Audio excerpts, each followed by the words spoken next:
वर्षा उत्तरा दक्षिण तुर्या भरतैरावतयोर लब्धिरासौ सत्समयाभ्यां उत्सर्पिण्यवसर्पिणीभ्यां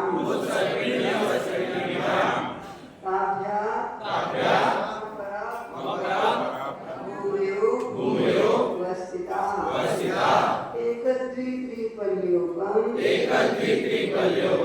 स्थितयो ऐमवत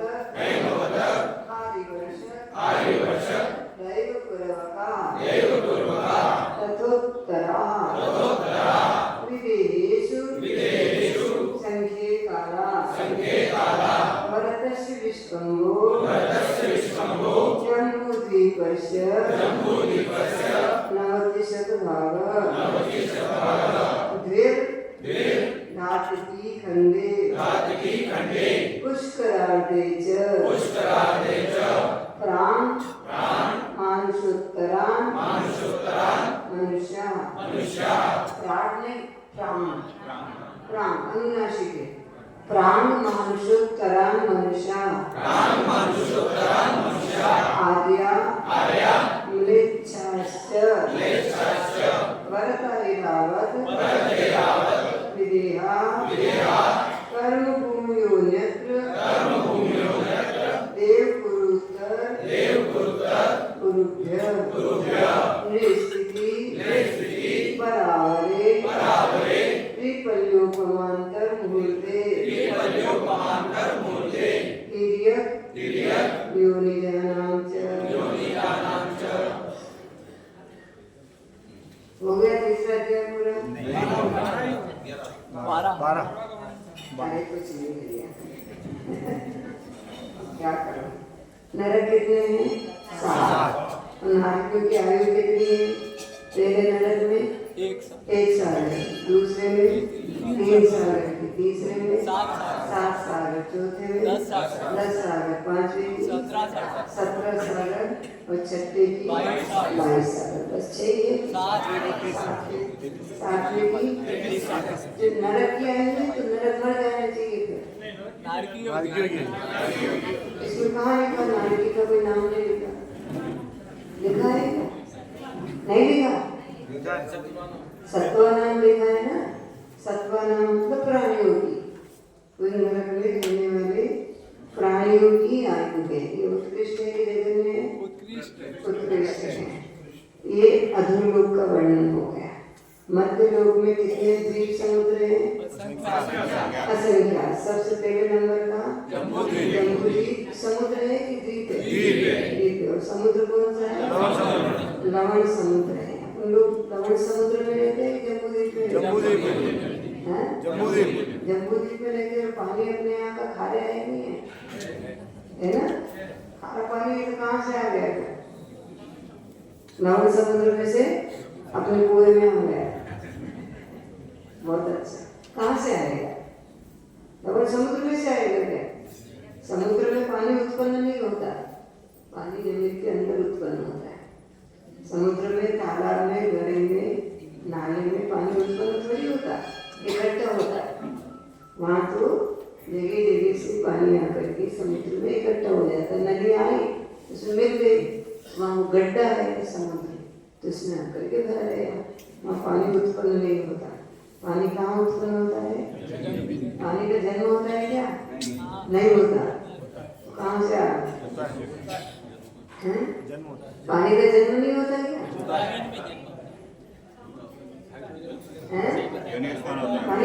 पानी का जन्म नहीं होता, पानी खत्म नहीं हो जाएगा क्या?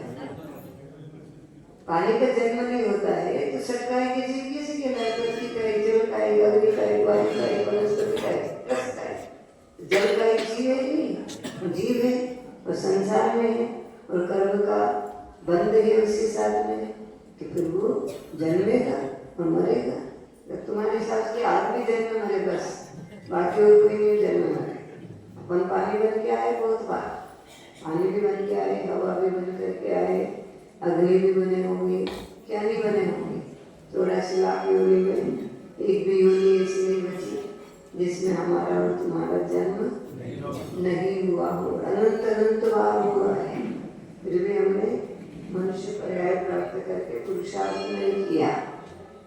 पुरुषार्थ नहीं किया तो फिर जन्म होगा, फिर जन्म होगा, फिर जन्म होगा। तो ये जम्बूद्वीप का विस्तार कितना है? 1,50,000 योजन। कितना? 1,00,000 योजन।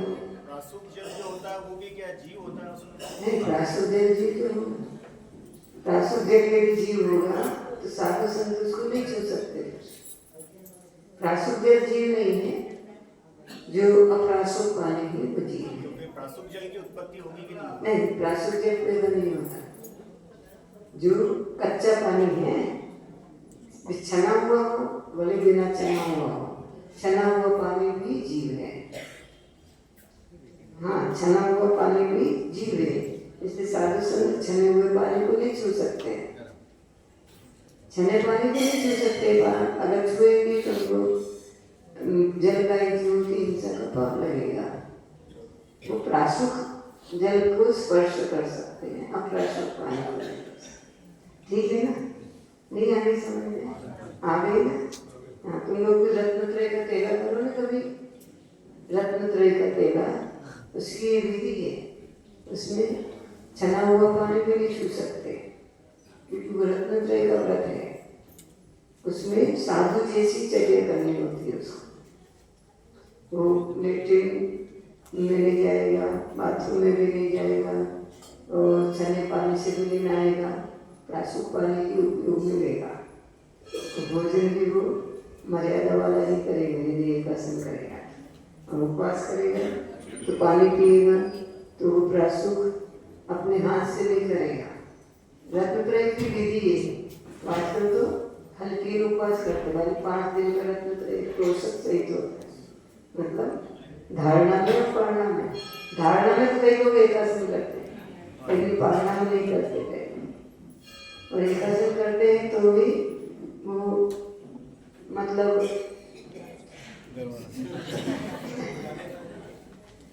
कई लोग हमारे यहाँ पे भी शिविर में करते हैं, तो वो पूनम के दिन तो उपवास करते हैं, लेकिन एक पैंट शर्ट पहन करके आ जाते हैं कि हमारा रत्नत्रय का तेला पूरा हो गया। 3-4 दिन में नहीं, 5 दिन में पूरा होता है। तो ये जम्बूद्वीप कितने विस्तार वाला है? 1,00,000 योजन का। जम्बूद्वीप के ठीक बीच में क्या है? सुमेरु पर्वत है। उसका विस्तार कितना है? 1,00,000 योजन। बहुत अच्छा, तुम्हें तो सब याद है। बिना कैसे बता रहे होंगे? कोई बात नहीं, पुस्तक में देख के भी आ जाए तो मैं तो मानती हूँ कि तुम लोग बहुत विद्वान हो। तो जम्बूद्वीप में कितने क्षेत्र हैं? 7। कौन कौन से? भरत, हेमवत, हरि, देव, रमण, उनका विभाजन करने वाले क्या है? पर्वत है। कितने पर्वत है? 6 पर्वत। कौन कौन से? हिमवत पर्वत, महाहिमवत पर्वत, विशाल पर्वत, नील पर्वत, लुम्बिनी पर्वत, शिखरी पर्वत। ये पर्वत उत्तर दक्षिण में फैले हैं कि पूर्व पश्चिम? पूर्व पश्चिम। और क्षेत्र उत्तर दक्षिण में। बहुत अच्छा, लोग सब आ गए। अब तो पढ़ाने की आवश्यकता नहीं है। अब तुम लोग पढ़ लेना, हम लोग कर ले नहीं। ये पर्वत स्वर्णमय है, चांदीमय है, वैभवीमय है। अब इनके पार्श्व भाग भी उनको बता रहे हैं। पार्श्व भाग में पर्वत है ना, आजू बाजू के भाग। ये पर्वत का विस्तार कैसा है और आजू बाजू के भाग कैसे है? मणि विचित्र पार्श्वा, उपरि मूले च तुल्य विस्तारा। मणि विचित्र पार्श्वा, उपरि मूले च तुल्य विस्तारा। मूले नहीं, मूले नहीं। हाँ, मणि विचित्र पार्श्वा, उपरि मूले च तुल्य विस्तारा। पढ़ो। मणि विचित्र पार्श्वा, उपरि मूले च तुल्य विस्तारा। ये मणि विचित्र मतलब नाना प्रकार की मणियों से, पार्श्व मतलब पार्श्व भाग।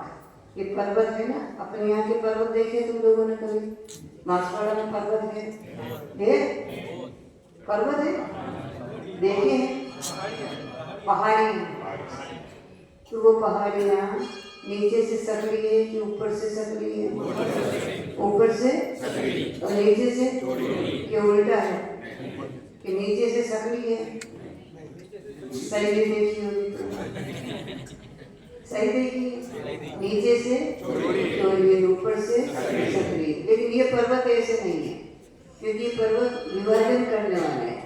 विभाजन करने वाली चीज नीचे से चौड़ी हो ऊपर से सकड़ी हो तो विभाजन गड़बड़ा जाएगा। इसलिए आचार्य महाराज के ऊपरी मूले च, ऊपरी मतलब ऊपर, मूल मतलब नीचे और च मतलब मध्य में, तुल्य विस्तार। ये पर्वत होकर के भी समान विस्तार वाले हैं, नीचे जैसे हैं वैसे मध्य में है और वैसे ही ऊपर है। तो ऐसे समान विस्तार वाले होने से इनके आजू बाजू के भाव निकल आए। ये दीवार खड़ी है ना, तो ये आजू बाजू के भाव, बीच का भाग तो पेट है और आजू बाजू के भाग है, उसमें नाना प्रकार की मणियाँ हैं। नीलमणि है, लहसुनिया है, हीरा है, पन्ना है, मोती है, माणिक है, ये सब मणियों से अनेक प्रकार की मणियों से वो खचित है। पद्म महापद्म तिगिंच केसरी महापुंडरी पुंडरीका रदास तेषामुपरि पद्म महापद्म तिगिंच केसरी महापुंडरी पुंडरीका रदास तेषामुपरि पद्म महापद्म तिगिंच केसरी महापुंडरी पुंडरीका रदास तेषामुपरि पद्म महापद्म तिगिंच केसरी महापुंडरी पुंडरीका रदास तेषामुपरि। पद्म सरोवर महापद्म तिगिंच केसरी महापुंडरी पुंडरी का मतलब सरोवर, तेषा मतलब उनकी, किनकी, किसका प्रकरण चल रहा है? पर्वतों का। उन पर्वतों के ऊपर ये सरोवर है। कितने सरोवर हैं? 6। कौन से? पद्म सरोवर, महापद्म सरोवर, तिगिंच सरोवर, केसरी सरोवर, महापुंडरी सरोवर, पुंडरी सरोवर। ये हिमवन पर्वत के ऊपर कौन सा होगा?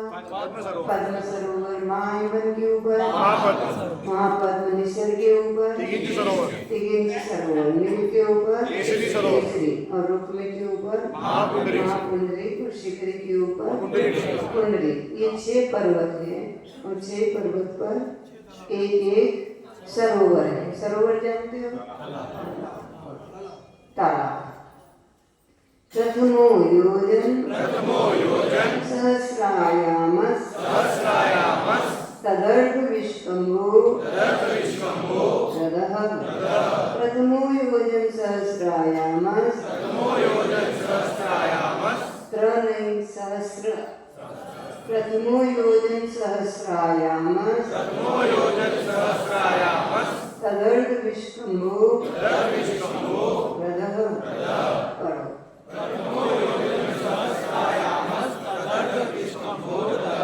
पहला सरोवर कौन सा है? पद्म सरोवर। कहाँ पर है? हिमवन पर्वत के ऊपर के क्षेत्र में, पर्वत के ऊपर। ये हिमवन पर्वत कहाँ है? जम्बूद्वीप में। भारत और हिमवन क्षेत्र को विभाजन करने वाला, किसको?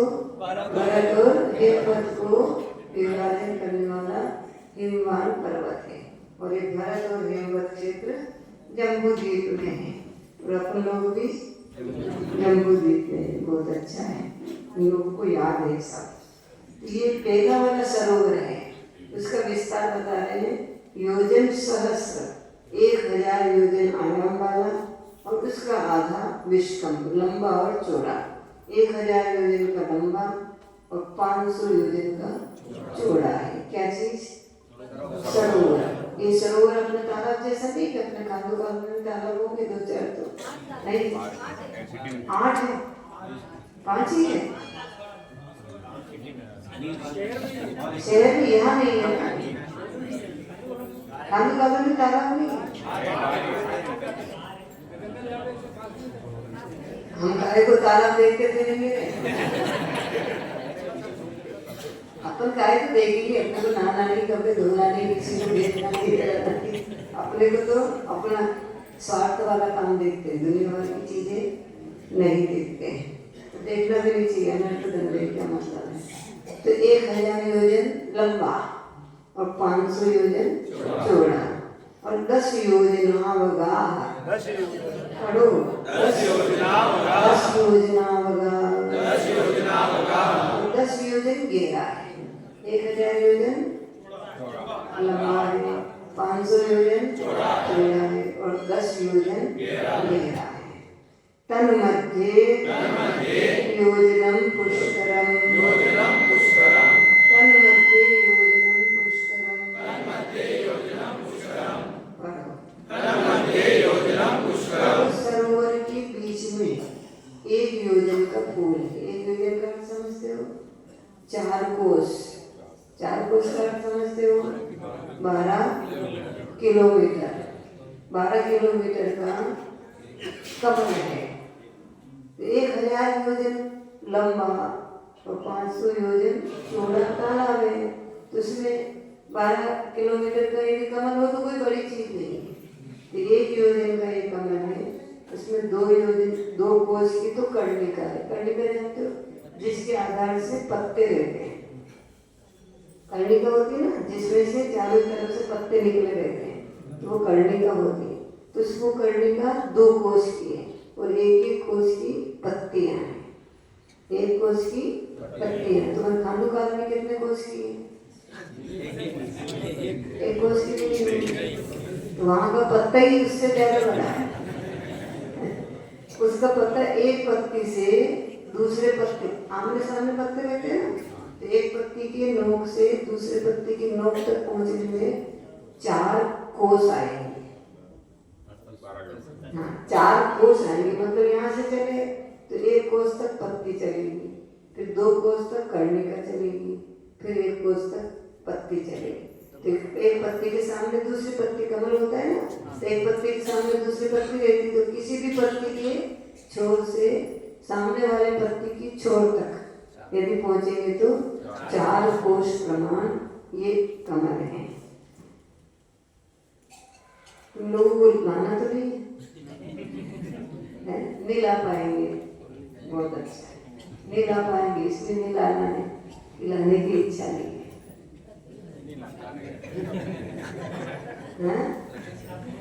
कठिन नहीं, करना क्या है तुम्हें? कमल ला करके अरे भगवान की पूजा ही करते हो तो मान लेते भैया, चलो भगवान की भक्ति हो गई तुम्हारे अंदर, तुम इतना बड़ा कमल ला करके भगवान को चढ़ाएंगे।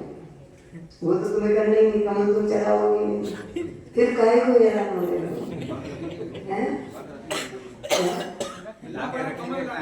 ला के रख लोगे, हो जाएगा एक दिन में। क्या पृथ्वी खाएंगे, ला ही नहीं पाओगे। पृथ्वी खाएंगे तो इतना बड़ा उठा करके नहीं ला पाओगे। और 1 कोस का लाओगे, खांडू काले में पूरी 1 कोस की, 1 योजन 1 कोस की भी नहीं है। यहाँ पे 1 पत्ती भी नहीं आ पाएगी। कहाँ रखोगे? काय को लज्जा करेंगे? थोड़ा दिमाग तो लगाते हैं, अपन ला करके कहाँ रखेंगे? और डिब्बे में रखना जितना आएगा ला करके रख लेंगे अपने घर में। फिर क्या करो? पूजा करोगे क्या?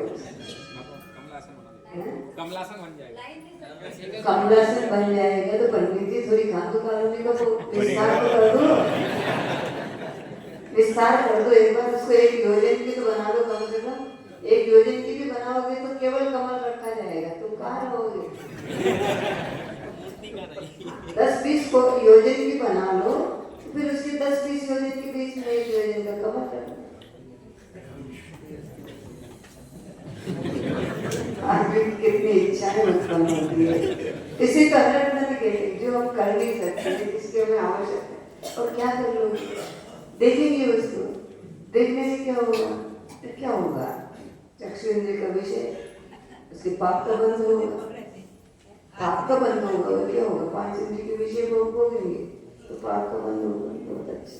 जब तो तुम्हारा रत्न लाने का भी मन पक्का हुआ होगा, अपना बहुत करेंगे कुछ नहीं होगा।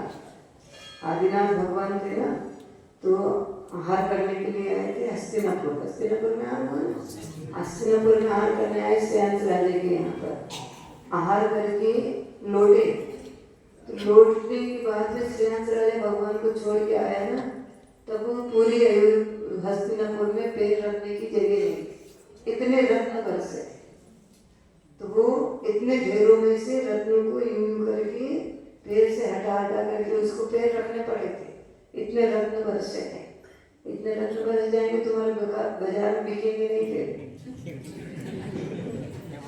हाँ, वहाँ देखो नेमिनाथ भगवान के यहाँ से वो बैलगाड़ी में रत्न भर के बेचने के लिए लाया था जरासंध के राज्य में। बैलगाड़ी में क्या भर के लाया था? रत्न भर के लाया था, बेचने के लिए आया। लोगों ने कहा तुम्हारे पास तो बैलगाड़ी चलाता और इतने रत्न कहाँ से आ गए? कह रहे हमारे यहाँ नेमिनाथ भगवान का जन्म हुआ है, तो इसके पहले 15 महीने तक रत्न बरसे हैं। तो वहां पर कोई ये कौड़ी के भाव भी खरीदने वाला नहीं है, रत्नों फ्री में ले लेने वाला नहीं है, क्योंकि सबके घर में इतने रत्न हो गए। तो मैं यहाँ पर बेचने के लिए लाया। तो इससे जब ज्यादा रत्न हो जाते तो उसका कोई मार्ग नहीं होता। इसलिए तुम लोग ये त्याग कर दो, हम ऐसी चीजों में नहीं लग जाएंगे। तो अपन रत्न बन के आए, पृथ्वी गाय बने होंगे, अपन हीरा बने होंगे, अपन तांबा बने होंगे, अपन नीलमणि बने होंगे, अपन क्या नहीं बने होंगे।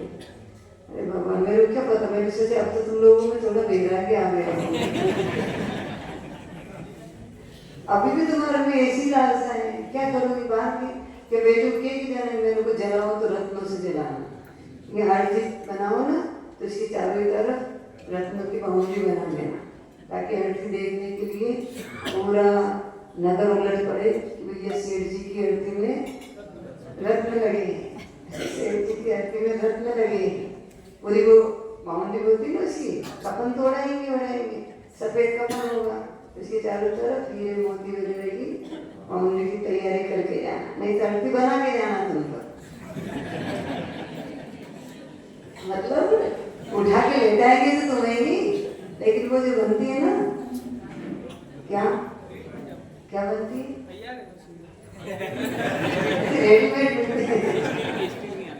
रेडीमेड वालों को सजानी होगी ना, रेडीमेड में हीरे थोड़ी लगेगा।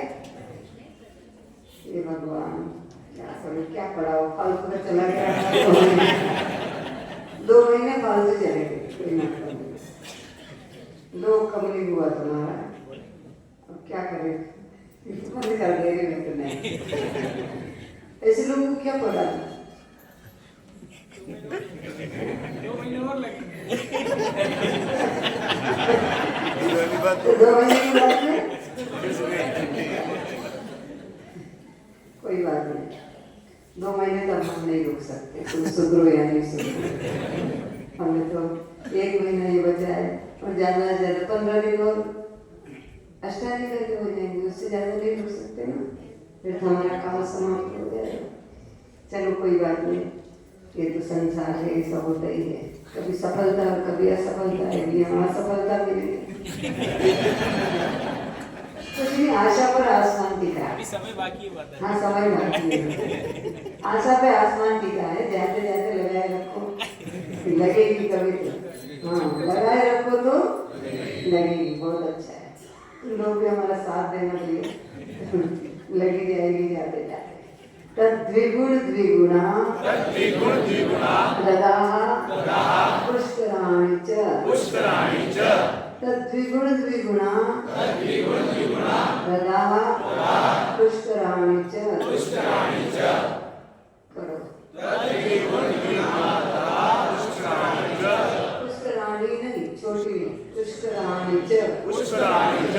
तद मतलब उससे द्विगुण द्विगुणा, दूने दूने विस्तार वाले रथ है, और पुष्कर मतलब कमान है। पहला सरोवर है, वो पहला सरोवर कितने विस्तार वाला है? 1000 योजन लंबा, 500 योजन चौड़ा और 10 योजन गहरा। तो इससे दूने विस्तार वाला दूसरा पद्म है, महापद्म है ना, दूसरा कमल सरोवर है। तो महापद्म सरोवर है, वो सरोवर कितने विस्तार वाला होगा? 2000 योजन लंबा, 1000 योजन चौड़ा और तीसरे नंबर का तिबिंच सरोवर, वो कैसा होगा? 4000 योजन। 3 कैसे होगा? डबल करना। 4000 योजन लंबा, 2000 योजन चौड़ा, 40 योजन गहरा। ऐसी कमल है। तो पहला कमल कितने विस्तार वाला है? 1 योजन। 4 कोस के दो, 1 योजन के दो। तो दूसरा कितना होगा? 2 योजन का। और तीसरा 4 योजन का। अब इनके ऊपर कौन रहता है उसको बता रहे हैं।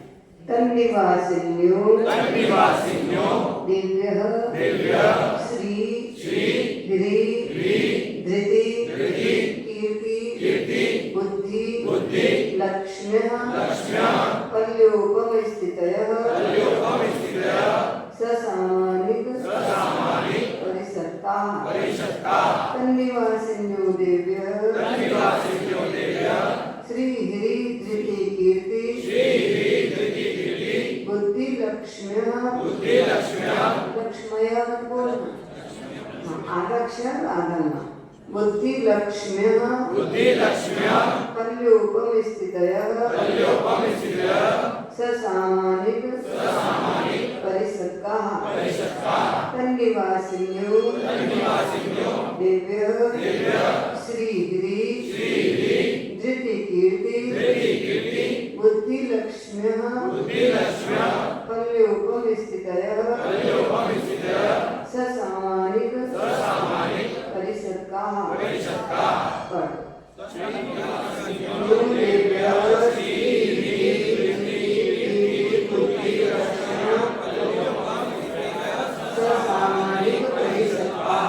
तन्निवासी ने उनके ऊपर निवास करने वाली देवियां श्री देवी, ह्री देवी, धृति की देवी, कीर्ति देवी, बुद्धि देवी और लक्ष्मी देवी। लक्ष्मी देवी नहीं, लक्ष्मी देवी। ये संस्कृत है ना, इनकी विभक्ति बनेगी जिसमें बहुवचन में लक्ष्मी बन जाएगा। तो सबसे पहले कमल पर कौन सी देवी रहेगी? श्री देवी। दूसरी पर गिरि देवी, तीसरी पर धृति देवी, चौथी पर कीर्ति, पांचवे पर बुद्धि और छठे पर लक्ष्मी और सातवें पर 7 क्षेत्र है ना, क्षेत्र 7 है ना, क्षेत्र 7 है, पर्वत 6 है। अच्छा, और पर्वत के ऊपर सरोवर है और सरोवर में कमल है और कमल के ऊपर देवियां। ये कमल पृथ्वी के आकार के, कमल के आकार के हैं।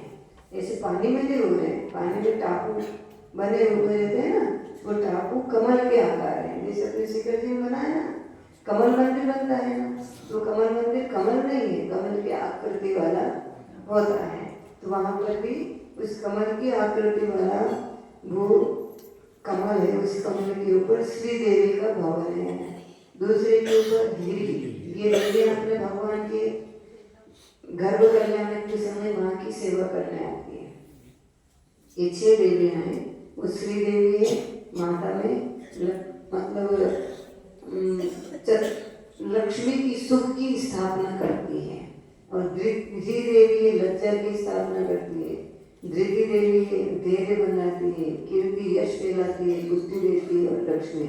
ये 6 देवियां मुख्य रूप से भगवान की माँ की सेवा करने के लिए यहाँ पर आती। तुम्हारे यहाँ भी आई होगी ना?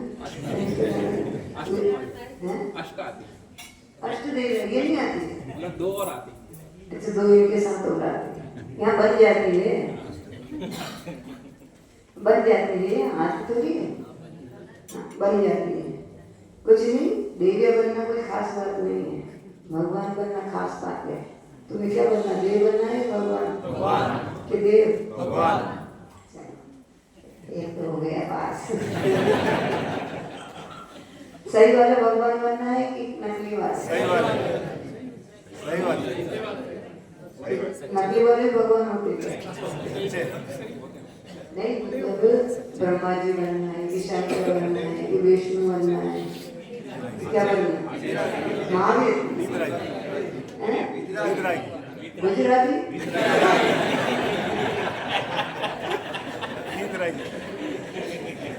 ये गुजरात है ना, इसके पास में तो गुजराती भगवान बनना होता है। गुजराती में डोका चले। क्या? गुजराती भगवान म्हणे कोई ढोकले चलेंगे ढोकले चढ़ेंगे ऐसा गुजराती भगवान को ढोकले चढ़ेंगे तुम्हारे यहाँ तो ढोकले खाए जाते हैं तो खाना तुम भगवान में ले ढोकले हमने पहली बार सुना गुजराती भगवान भी होते हैं। हम तो एक ही भगवान को जानते हैं। अच्छा वीतरागी मैंने गुजराती सुना वीतरागी ये ठीक है। महावीर भगवान तो नहीं करना। अच्छा वो बन चुकी। एक आदमी महावीर कैसे बने? महावीर तो महावीर हो गए। ठीक है बहुत अच्छा। मैंने गुजराती सुना। तो सरागी देव बनना है कि वीतरागी? कपड़े पहने बनना है कि बिना कपड़े वाले बनना है कि कपड़े पहने हुए बनना है? नहीं तुम्हें कपड़े पहने बनना है कि कपड़े बिना कपड़े वाले तो बनना है ठीक है। कपड़े पहने बनना है कि कपड़े खोल के बनना है? कि कपड़े पहने बिना कपड़े वाले बन जाओगे? उतर जाए कपड़े सम्यक दृष्टि होता है ना, उनको कपड़ों से राग नहीं रहता तो वो कपड़े अपने आप नहीं उतरेंगे, उतारने पड़ेंगे। कोई बात नहीं, कुछ कब उतार दोगे? कंफर्म नहीं है टिकट अभी वेटिंग में है क्या? कि अभी चालू भी नहीं हुआ? वेटिंग में चालू तो कर लो। टिकट रिजर्वेशन करवाने की प्लानिंग में लग जाओ। जब होगा वेटिंग में डला है कभी तो आ ही जाएगा, कंफर्म हो जाएगा। बहुत अच्छा है, तुम लोग बहुत ही अच्छे, इतने सारे महाराज बन जाओगे तो अच्छा हो जाएगा। पूरे भारत में आचार्य विद्यासागर जी के शिष्य दिखेंगे सब जगह, जहाँ जाएंगे वहाँ। तुम तो वही कहलाओगे, नहीं कहलाओगे? क्या कहलाओगे? विद्यासागर जी की कहलाओगे और किसी कहलाओगे क्या? तुम तो ऐसे सोचो। जब जिससे दीक्षा लेंगे उनके कहलाएंगे ना, जिनसे दीक्षा लेंगे उनके कहलाएंगे। फिर भी हाँ संस्कार वही होंगे, कुछ नहीं। तो श्रीदेवी गिरी देवी ये 6 देवियां हैं। इनकी आयु पल्योपम है, एक पल्ली की आयु है। और सामानिक देव और पारेश्वर देव इनके साथ में वहाँ रहती है। उस कमल के ऊपर इनके कमल है और भी बहुत सारे उसके छोटे छोटे कमल हैं, उनमें देवियों की परिवार देवियाँ वहाँ पर रहती हैं। अब इन सरोवरों में से कौन सी नदियाँ निकलती है उसको बताएं। गंगा सिंधु रोहित रोहिताशा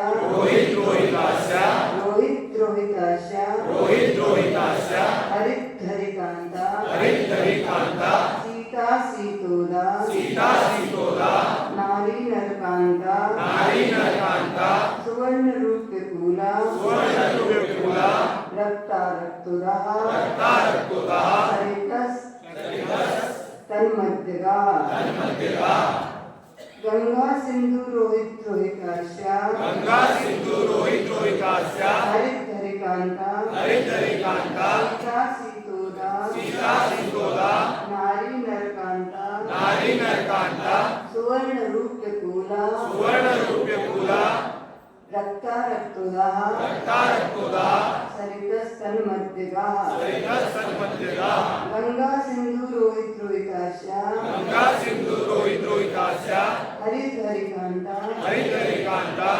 हरिकांता सीता सीतोदा नारी नरकांता सुवर्ण रूप कूला रक्ता रक्तुदा सरितस तन्मध्यगा। गंगा सिंधु रोहित रोहिताशा हरित हरिकांता सीता सीतोदा नारी नरकांता सुवर्ण रूप कूला रक्ता रक्तुदा सरितस तन्मध्यगा। गंगा सिंधु रोहित और रोहिताशा, नहीं रोहित और रोहिताशा, हरित और हरिकांता, सीता और सीतोदा, नारी नरकांता, सुवर्णकूला और रूप्यकूला। सुवर्णकूला है, ये कूला शब्द दोनों के साथ में है। सुवर्णकूला, रूपकूला, रक्ता और रक्तोदा। कितनी हो गई? 16। वापस गिनो। गंगा, सिंधु, रोहित, रोहिताक्षा, हरि, हरिकांता, सीता, सीतोदा, नारी, नरकांता, सुवर्णकूला, रूपकूला, रक्ता और रक्तोदा। कितनी हो गई? 14 हुई, 16 हुई। पक्की के 13 है, 14। बहुत अच्छा। सरिता का मतलब नदियाँ, तन मतलब उन सरोवरों के मध्य से बहने वाली है। सरोवर कितने हैं? 6। नदियाँ कितनी हैं? 14। क्या होगा? किसको बंटवारे में ज्यादा दे दें? पहले और लास्ट वाले को एक ज्यादा दे दो तो 14 हो जाएगी क्या? क्यों? पहले वाले को 3 दे दो, लास्ट वाले को भी 3 दे दो। छोटा और बड़ा लाडला रहता है, नहीं रहता है क्या? तुम्हारे यहाँ ऐसा नहीं है। तुम्हारे यहाँ पक्षपात नहीं होता। अपने बच्चों में सब बच्चे एक बराबर होते हैं, सबको बराबर हिस्सा मिलता है। ये खांडू कॉलोनी की विशेषता है। यहाँ पर पक्षपात नहीं होता और यहाँ पर तेरा मेरा नहीं होता, सब अपना होता है। ये तेरा है, ये मेरा है, ये नहीं, ये अपना है। अपना है मतलब तू और मैं दोनों एक हुए तब ये अपना हो गया। मेरा कहेंगे तो मेरा है, तेरा कहेंगे तो तेरा है, अपना कहेंगे तो तेरा भी है, मेरा भी है। बहुत अच्छा। तो क्या हुआ? पहले सरोवर में से गंगा, सिंधु और रोहित, ये 3 नदियां निकली। उसके बाद में दो निकलेगी, अंत में भी 3 नदियां निकलेगी। तो ये 7 क्षेत्रों में बहने पर भी उन सरोवर में से, दुनिया में सरोवर में से नदियां नहीं निकलती, पहाड़ से नदियां निकलती, लेकिन इन नदियों का स्रोत वहाँ नदी उस सरोवर में से है। और वो आकर के अपने भरत आदि क्षेत्रों में बहते हुए बहते क्या होगा? उनका लवण समुद्र में जाकर के मिल जाएगी चारों तरफ से। उनका बहाव कैसा होता है उसको बताएं।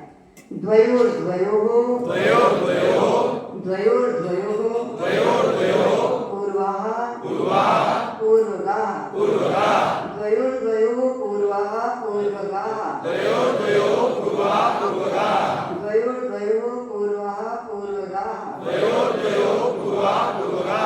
दो नदियों में से पूर्व की नदियाँ, गंगा सिंधु है तो उसमें से पूर्व की कौन सी है?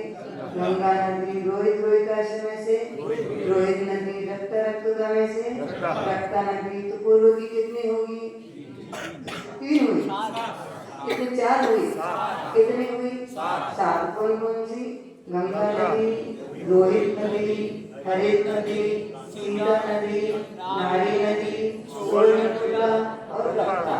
ये 7 नदियां पूर्व दिशा की तरफ बहती है। दिशाएं है ना अपनी, तो वहां से निकली, सरोवर में से निकल कर चारों दिशाओं में कहीं भी बह सकती है। तो किस तरफ मुड़ेगी? निकली है तो पूर्व दिशा में मुड़ करके बहेगी पहले वाली नदियां। तो दूसरी वाली कहाँ बहेगी उसको बता दें। शेषास्त्वपरगाः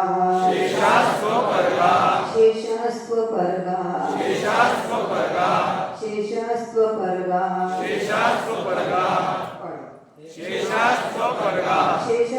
तु अपरगाः। शेष नदियाँ मतलब सिंधु नदी, रोहिताक्ष नदी, हरिकांता, सीतोदा, ये शेष बची नदियाँ अपरगाः मतलब पश्चिम की ओर बहेगी। ये इधर गई पूर्व दिशा में और ये नीचे वाली पश्चिम दिशा में, लेकिन दोनों ही बह करके बहते आखिर जाकर के लवण समुद्र में मिलेगी। क्योंकि लवण समुद्र गोल है कि चौकोर है? गोल है। क्या चूड़ी गोल होती है क्या? आजकल बहुत सारी महिलाएं चौकोर चूड़ी पहनती है। चौकोर चूड़ी नहीं पहनती।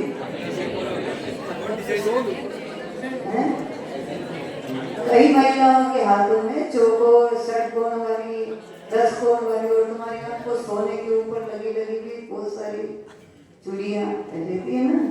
तो फिर 10 कोण वाली चूड़ी पहनती है। अंदर का घेरा तो गोल ही होगा, अंदर का घेरा गोल नहीं होगा तो पहन ही नहीं पाएंगे। यदि अंदर का गोला घेरा भी चौकोर हो जाएगा तो वो हाथ में नहीं जाएगा। अंदर वाला तो ऐसे ही रहेगा, ऊपर से डिजाइन बनी वो चौकोर की डाल दे, छठ कोण की डाल दे और उनको जैसी चाहे वहाँ डाल दे। यहाँ तो ज्यादा फैशन वाली महिलाएं नहीं है, मतलब खूब आर्टिफिशियल गहने नहीं पहनती यहाँ की महिलाएं। यहाँ की महिलाएं स्वर्ण के गहने पहनती। सही है गलत है? तुम्हें क्या पता? तुम्हें क्या पता उनकी तिजोरी में क्या क्या रखते होंगे भैया? आजकल कहना थोड़ी पड़ता है लाने के लिए। आदमी लाते नहीं, आर्टिफिशियल नहीं लाते महाराज। आदमी जो लाते हैं वो स्वर्ण वाले लाते हैं, और महिलाएं जो लाती है वो आर्टिफिशियल खरीद लाती है। नहीं, ये सत्य है। आदमी ऐसे आर्टिफिशियल खरीदती रहेगा क्या? महिलाएं वो के महिलाओं की आदत थोड़ी सी पैसों की बचाने की होती है, तो वो आर्टिफिशियल खरीद लाती है। आदमी तो लाएगा तो वो 9 लाख का हाथ लाएगा। ठीक है ना, तुम लोग तो त्याग कर दो दीपावली तक। नहीं, दीपावली के 2 दिन पहले तक आर्टिफिशियल गहने नहीं पहनेंगे। कोई भी आर्टिफिशियल चेन हो या चूड़ियां हो या कान के हो या तुम्हारे जो भी होते हैं नहीं पहनते ही नहीं, पहनते ही नहीं। तो फिर जिंदगी भर क्या करते? नहीं पहनते हो तो जिंदगी भर क्या करते हो? पहनते हो तो महीना भर का क्या करते हो? दीपावली में तो पहनने ही पड़ेंगे ना, वो सीसी कैमरे लगा दिए हैं, लगे हैं ना। हाँ, तुम लोग झूठ भी बोलोगे तो उसमें सब गहने दिख जाएंगे। आर्टिफिशियल पहने हो या कौन से पहने? देखो तुम लोग इतने अच्छे कुल में हो, इतने खांदू कॉलोनी में रहते हो, इतने भाग्यशाली हो। काहे को आर्टिफिशियल पहन करके अपना एक ही पहनो, लेकिन एक ही अच्छा सोने का पहनो ना, हीरे का पहन लो, चांदी का पहन लो, लेकिन एकदम पीतल का और ऐसे प्लास्टिक का पहनने लगे आजकल, है ना। आजकल तो प्लास्टिक के भी हार वार पहनने लगे लोग, क्या पता कैसी है। चलो कोई बात नहीं, परिमाण कर लेना कि हम गले के 100 हार से ज्यादा नहीं करते।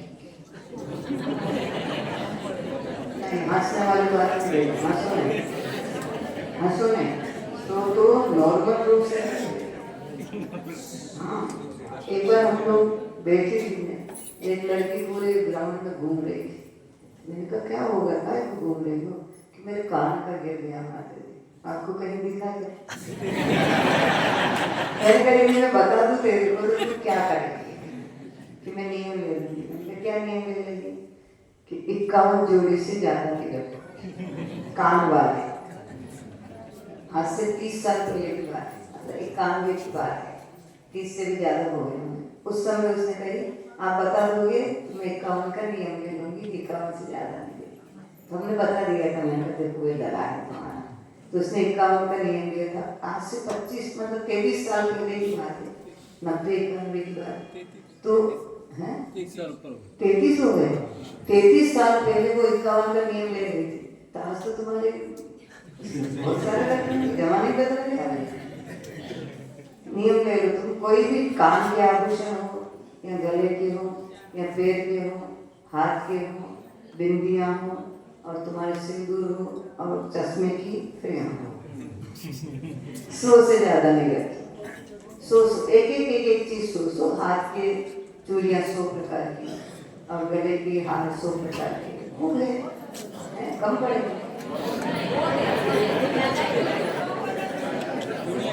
ज्यादा तब तक लगते हैं जब तक नियम नहीं लेते।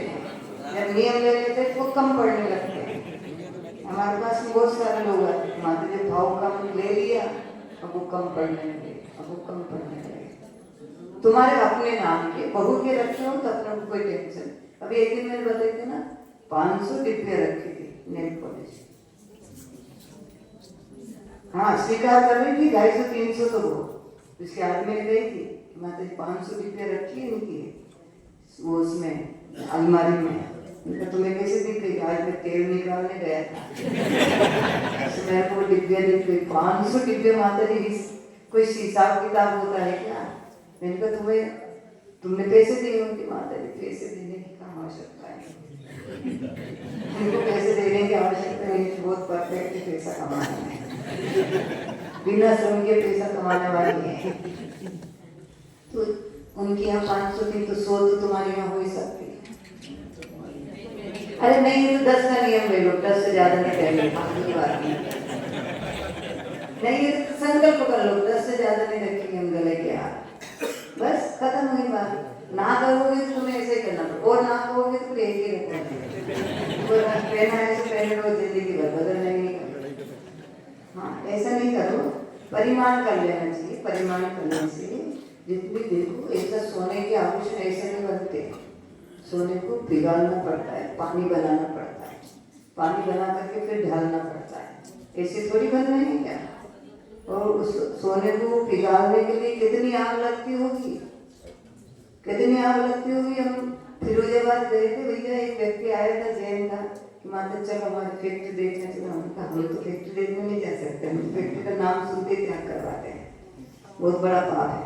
वो बहुत पीछे लगा रहा, हमने कहा हम तो नहीं जाएंगे, तुम कुछ भी कर दो। तो माता जी अच्छा बैरों को भेज दो, ये करो ये करो ये करो। तो बहने गई माता जी हम वहाँ गए, हमने सुना है कि नरक में ऐसी भट्टियाँ होती है और इतनी आग में उनको भून देते हैं, इतनी गर्मी होती है। वहाँ हमें नरक समझ में आ गया कि नरक में कैसी आग होती है। 1000 सेंटीग्रेड की आग पर वो कांच पिघलाया जाता है। ये अपने कांच के टुकड़े होते हैं ना, टुकड़े भी पिघल जाते हैं। उस कांच के टुकड़े को डाल करके पानी बनाया जाता है, पानी बना करके उस पानी को सांचों में डाला जाता है, तब वो बाटल बनती है, कप बनते हैं, जग बनते हैं, डिब्बियाँ बनती है। सब ऐसे थोड़ी बनेगी, इस कांच को कोई ठोक करके बना देंगे क्या, अगर हथौड़ी और टांची ले करके? वो जब तो पिघलेगा नहीं तब तक ढांचे में नहीं डर ही नहीं सकता ना। आकृति कैसे बनेगी? आपका लेंस बनना है तो लेंस उस हिसाब से उसका सांचा बनेगा, उसमें पानी डालेंगे। जब तो बर्फी बनाते तो क्या वो लड्डू की बर्फी बन जाती है क्या? वो बिल्कुल पतला होगा जब तो आकृति बनेगी उसकी। तो ऐसी हिंसा से ये सब चीजें बनती हैं। इसलिए ग्रस्तों को कहा है भाई तुम परिमाण कर लो, कोई बात नहीं, त्याग नहीं कर पा रहे हो तो परिमाण कर लो, हम इतना ही पहनेंगे तो भी तुम्हारा वो इतना इतना इतना। सोने के तो ऐसे डले होते हैं, ऐसे रखे रहते हैं जैसे तुम्हारे बिस्किट रखे रहते हैं ना। अब तुम्हारे पास कम है तो बिस्किट रखे हैं। अब जिनकी शराब की दुकान, जिनकी चेनें बनती है, आभूषण बनते, उनके इतने बड़े बड़े 10-10, 20-20 किलो के सोने के डले रखे रहते हैं, फिर उनके आभूषण डलते हैं। और माता जी को दिखाया था, एक सेठ के यहाँ हुए थे, दिखाया था ना। हाँ मेरठ में दिखाया था। माता जी हमारे देखो तो आप इनको ले गए, हमारा को तो नहीं ले गया। हमारा मेरे भी हाथ हुए थे, लेकिन मेरे को नहीं कि चलो माता जी देख लो, इनको इनका भक्त होगा कि माता जी हम तो आज सोने का इतना बड़ा डला देख गए। उनका कहाँ देख लिया? शराब जी के यहाँ हुए थे, हमारे भी हुए थे कल परसों। क्या परिमाण? अच्छा परिमाण करवा देते क्या? उसको 100 किलो का करवा देते, 1000 किलो का, 5000 का करवा देते, कितना कर रहे हैं? नहीं कर लिया हो या नहीं कर लिया, ऐसे डरने की बात नहीं है। हम तो कहते बहुत विस्तार से रखो, लेकिन फिर भी रखो। तुम खांडू कॉलोनी जितनी जगह रख लो अपने नाम से, कि हम कितनी जगह रखेंगे? खांडू कॉलोनी के बराबर रख लो, कोई बात नहीं। फिर भी विश्व कितना लंबा चौड़ा है। जम्बूद्वीप 1 लाख योजन का है, उसमें से हमने कितना सारा लिया? पूरी खांडू कॉलोनी भी रखी हो तो भी कितना, आधा किलोमीटर भी नहीं है। ये कितना परिमाण हो गया? ऐसा नहीं करवा के तुम इसी डर से मतलब अपना घर नहीं दिखाओ, बिल्कुल घर के बाहर दूसरे याद करवा दिए पहले घर में कि देखा तो माता जी का परिमाण करवा देते। वाह भैया वाह, तुम तो फेरी होते जा रहे हो। ये कहते माता जी आप धर्म करवा देते, दिखा देता, परिमाण के डर से नहीं दिखाया गया। बहुत बड़ी बात हो गई। चलो कोई बात नहीं, मस्त क्या पता किसका मुंह देखा है।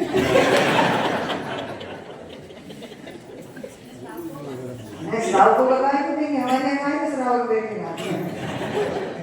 तो शेष नदियाँ अपरगा, अपरगा मतलब पश्चिम दिशा में बहती है। तुम चुपचाप कर लेना भाई, हमारे पास नहीं आना। अपने मन में धारणा बना लेना कि अपन 50 किलो सोना से ज्यादा आभूषण नहीं करेंगे। 50 अरे तुम लोग समझते ही नहीं हो क्या बताएं। कब अपना नंबर टाटा बिरला में आ जाए, कब अपने हार की मार्बल बन जाए, कोई भरोसा है क्या? किस्मत का छप्पर फाड़ करके लक्ष्मी आती है। लक्ष्मी छप्पर फाड़ के आती है, क्या भरोसा आगे अभी जाकर के थोड़ा बहुत दीपावली आ रही, मिट्टी मिट्टी लेने के वही सोने का गला निकल आए, 40 किलो सोना उसी में निकल आए, क्या कह सकते हैं? भरोसा तो नहीं, किस्मत का कोई विश्वास है क्या? अगर ऐसा किस्मत का विश्वास ही होता तो आचार्य महाराज परिमाण के लिए क्यों कहते? परिमाण के लिए इसीलिए कहा है कि तेरे पास कभी भी आ सकता है, और तू लाइन लगा करके बैठा है, आने के बाद भी तू संतुष्ट रहेगा, नहीं मेरे को नहीं लेना है, नहीं लेना है, क्यों? मेरा तो परिमाण है। अब सोना भी बरसेगा तो मेरे को नहीं लेना है। आचार्य महाराज सब जानते थे कि इनकी किस्मत कब खुल सकती है। कोई सब दिन पहले दिन से करोड़पति अरबपति होते क्या? सब पुरुषार्थ से और किस्मत से बढ़ जाते हैं। इसलिए परिमाण करने के बारे में परीक्षा होती है। परीक्षा में फिर हमें विचलित नहीं होना होता है। तो पीछे की नदियाँ किस तरफ बहेगी? पश्चिम की तरफ बहेगी, और बहे करके बहते बहते इन क्षेत्रों से गुजर करके, भरत है बता रही, क्षेत्रों से गुजरती हुई जाकर के ये लवण समुद्र गोल है, कहीं से भी जाएगी। तो उसको ऐसा नहीं होगा कि वहाँ लवण समुद्र का किनारा नहीं मिला। चारों ही तरफ जम्बूद्वीप को घेरे हुए लवण समुद्र है, कहीं पर भी जाकर के उसका बहाव गिरेगा तो वो समुद्र में ही गिरेगा। ये लवण समुद्र में जाकर के पूरी नदियाँ मिल जाएगी। चतुर्दश नदी सहस्र परिवृता गंगा सिंधवा दयो नद्य। चतुर्दश नदी सहस्र परिवृता गंगा सिंधवा दयो नद्य। चतुर्दश नदी सहस्र परिवृता गंगा सिंधवा दयो नद्य।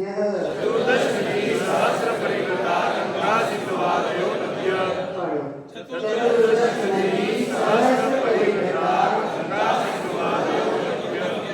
14,000 चतुर्दश नदी सहस्र मतलब 1000, 14,000 नदियाँ गंगा और सिंधु में आकर के मिलती है। छोटी छोटी नदियाँ मिलती है ना, वो कितनी आती है? 14,000। 14,000 गंगा में मिलती है और 14,000 भी सिंधु नदी में जाकर के मिल जाती है। गाँवों की निर्मल